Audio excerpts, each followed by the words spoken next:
The Director of Installation Services from the Office of the Deputy Chief of Staff, G9, recently visited Fort Stewart-Hunter Army Airfield. Mr. Michael Reheuser saw several different parts of the installation during his two-day visit, July 13th and 14th. A large portion of the tour was spent viewing family housing on both Stewart and Hunter.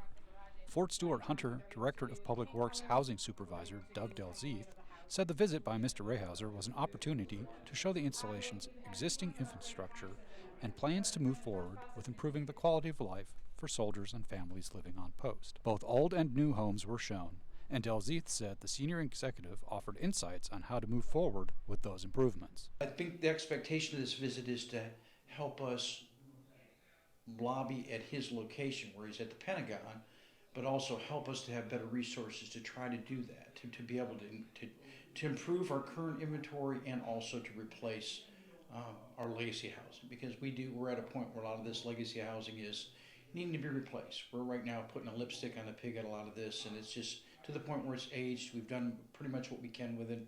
It's time to do some changes and some improvements. It is. Mr. Reheuser also saw barracks, lodging, and fire departments here and was briefed on the environmental programs.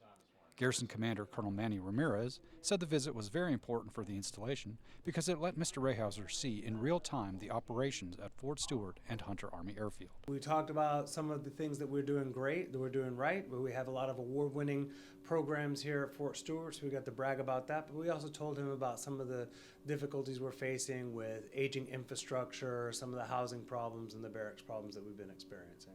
So hopefully that he takes that story back to the Pentagon. The hope is that the visit will result in improving the installation's quality of life. From Fort Stewart, this is Kevin Larson.